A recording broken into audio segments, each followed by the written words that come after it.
I had this camera in the background for a very long time. I've been shooting with this camera for almost a year now, and I want to give it a fair amount of time before sharing my thoughts. And we're talking about the Nikon Z8, everybody. Now, this camera has been out for several years now, and the first time it hit my radar was like probably a couple years ago. I just remember thinking like, whoa, these specs are insane, and it's coming from a Nikon. Back then, Nikon was kind of like a meme, and it still is on TikTok, to be honest. I shared a TikTok like a couple months ago of me using this Nikon camera, and I got roasted in the comments. Even though it's a Z8. It's crazy how people or the internet still think a Nikon is a meme camera. All I gotta say is I just think they make some incredible stuff. As of lately, you got the Z8, you got the Z5 II, Z6 III, and even the latest cinema camera, the ZR. So Nikon is coming out with heavy hitters. So you got to give Nikon some respect, and you got to give the Z8 some respect as well. So in today's video, I just want to talk about my experience shooting with the Z8 for almost a year now. I won't go over everything, just stuff that matters to me, and let you know if it's really good or not. Let's start with the build quality. I'm no stranger to full frame cameras and bodies. However, the bodies that I used to own were like the Sony A7IV, the Sony A7C2, Sony A7S III, and so on. And before that, I owned Fuji bodies. So there was nothing that I used that was close to the Nikon Z8 body. Perhaps maybe a medium format camera. So this camera body is huge. That was my first impression of it when I got it. However, as time goes by, I've gotten used to this body, and I actually don't see it as huge anymore. If anything, I see my Fuji bodies as small now, like too small. It's funny how that works. I actually like the grip on the Z8. It feels nice to hold in the hand, and the body is actually a nice body too. It's made of magnesium alloy. This camera feels robust. It feels thick. It feels like a tank, and with this weather sealing, I'm not worried about shooting it in rainy, wet weather conditions or anything like that comes my way. I was recently using this camera out by the ocean doing a proposal shoot, and the ocean spray was getting on the camera. There was also like champagne showers were happening, and this camera got soaked a little bit, but it held up. What I like about this camera is that it uses the CF Express Type B cards. Now, I have a bunch of them saved from the times that I used to own the XH2 and the XH2S. And if you guys are wondering, I have the Sony Tough cards, and I also have a Per Gear 1TB Type B card. This 1TB card has been clutch because it seems like it doesn't end. I noticed that I can fill a 128GB card quite fast. That's why getting a 1TB CF Express Type B cards help with that. Battery life on this camera is good too. I have zero complaints about it. I hear other Nikon shooters says it's poor, but I've been happy with it so far. Usually I'm shooting for like 2 to 4 hours, and I would have a little bit of juice left over. I gotta say, this is only for photos. I do notice that when I do film 4K videos, 10-bit, it drains the battery much quicker, but that's understandable. So I do have a couple of spare batteries that I bring. I have a couple of OEM batteries, as well as these small rig batteries with the USB-C port for quick charging. It's a much more convenient way to charge your batteries, and I wish more companies take this route instead of us having to buy like a charging brick for the camera. That takes up a lot of space. Now, when it comes to the viewfinder, I actually like this viewfinder a lot. The viewfinder is blackout free.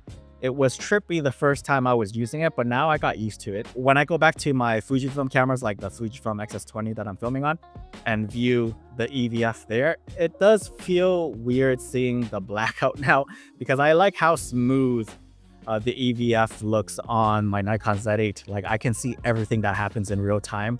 It looks pretty cool, and I really like this feature. The viewfinder is also 3.69 million dots, similar to the Fujifilm XT5.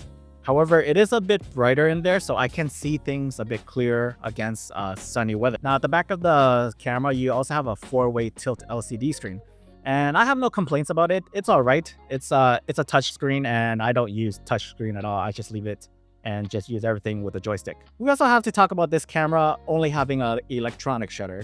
When I first heard that it had no mechanical shutter, I thought, why? When I shoot with electronic shutter before on cameras like the Fuji and the Sony, it would be so bandy and jello-y. Like, I thought this camera would sure have some of that as well. But the stack sensor with its readout speed is fast enough where when I shoot, I don't see that jello-y effect in my photos, which is great. Now, by removing the mechanical shutter, the Nikon Z8 can also operate like completely silent. And there's no worry about like mechanical shutter wear or breakdown. I also add a shutter release sound to it for when a photo is being taken. I have gotten people asking me whether or not I was taking photos of them because they couldn't hear the shutter sound.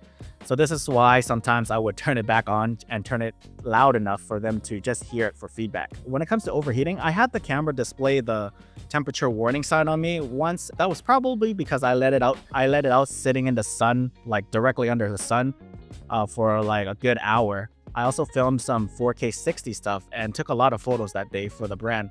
But that was the only time I ever had the warning sign come up, and I was working outside in the heat in the direct sun. It was like around 32 degrees Celsius. Now let's talk about image quality. The Nikon Z8 comes with the 45 megapixel sensor, and it's a great sensor in my opinion. It's a stack sensor. The colors coming out of the Nikon is probably the best that I worked with. Now, this is subjective, by the way, but I feel when it comes to colors, I still find Fuji colors to be easier to work with in terms of getting what I want out of it. However, of all the full frame cameras that I've tried, the Sony cameras, the Panasonic Lumix, and now the Nikon, I do find the Nikon RAWs and the colors are suited with my workflow. The colors aren't Fuji, but they are still nice and I love it. The 45 megapixel sensor is a nice touch, and it saved me a few times when the framing or the composition was a bit off. I would crop in a little bit and save the photo. Now, I really love the photos that I've been creating on this camera. I've been enjoying its output a lot, especially with a full frame sensor that gives you more of that shallow depth of field look, what I'm used to on my Fuji bodies. And you can see a bit more of that, and I enjoy that. Your clients probably can't tell, but you can, and I can. So it's okay if you care about subject isolation, background blur, or, bokeh or tone. When it comes to video quality, man, I've been filming some of my talking heads on the Nikon Z8, and I've just been using the red conversion LUTs. And I had a bunch of you guys complimenting on the quality of the video, so that's a plus. I do love the footage coming out of this camera, so it's pretty good. Then the Z8 can shoot in 8K 60 RAW, but I haven't used the 8K RAW or the 8K 60 because I don't need to. I am happy with the 4K 60 on this camera. I use N-Log, and then I just throw on one of those red conversion LUTs and call it a day. And it turns out looking pretty good. I'm not a filmmaker. The most I'll do is just go out and film some shit from a YouTube video and dabble in a few, composition here and there for like cinematography, try to get some good B-roll footage. So yeah, I certainly like the look that is coming out of the Nikon Z8. However, when it comes to like filming videos, there is no flip out screen, so it's kind of hard for me to monitor myself. So that's why whenever I use this camera to film myself, I also use like this Viltrox monitor, and I just connect the HDMI cables together and turn this camera on, and I got myself a powerful machine to shoot YouTube videos. It's pretty great. The Nikon Z8 also has the waveforms as well, so it's a nice touch. It also has several different filming options, 8K, 4K 120, 4K 60. Unfortunately, it doesn't do open gate. That would have been nice, but it's fine. You can't have everything. Now, moving on to the autofocus. The Nikon Z8 is equipped with that X-Speed 7 image processor, so this camera just rips. It zips and it flies through, it just zips and flies through everything. The autofocusing is sticky, and this is one of the most reliable autofocusing that I ever had. Is it better than Sony's?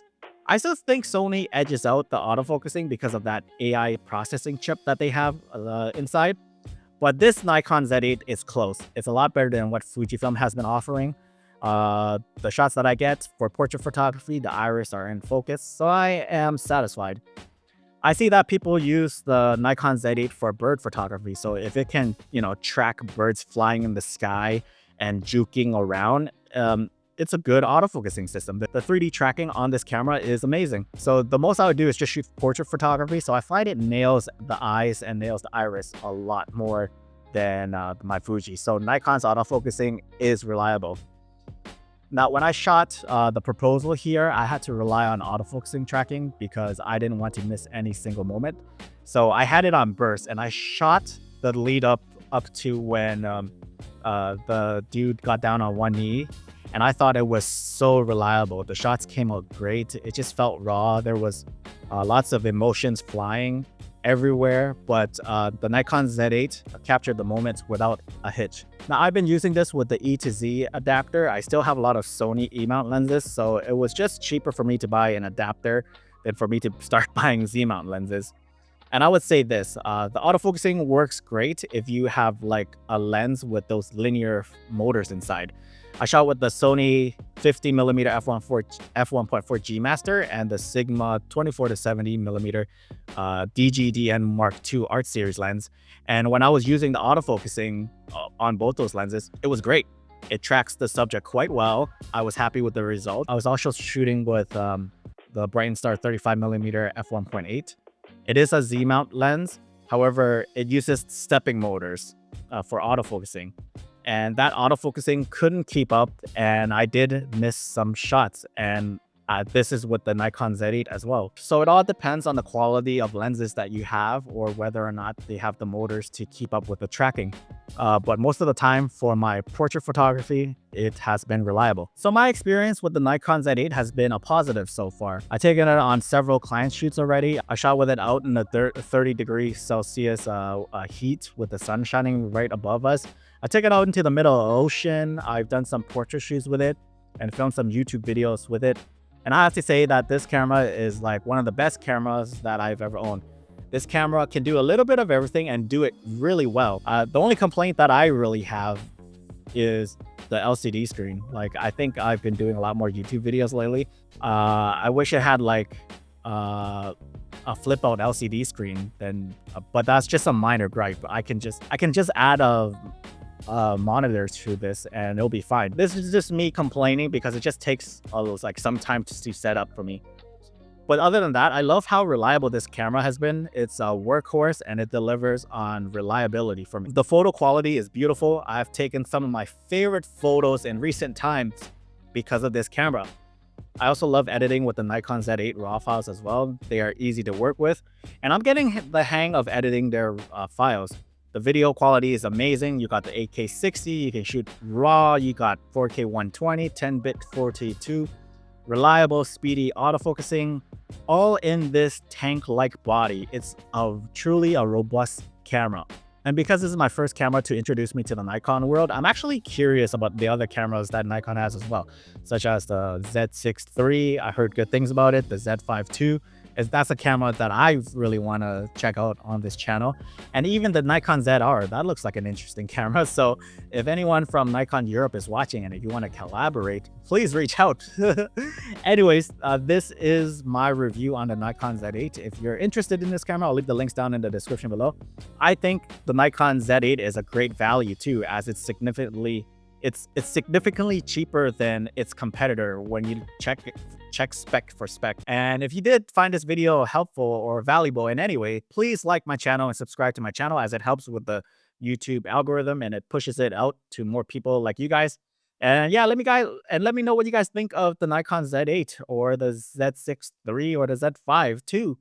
I just want to hear your thoughts and hear what you got to say. Thanks so much.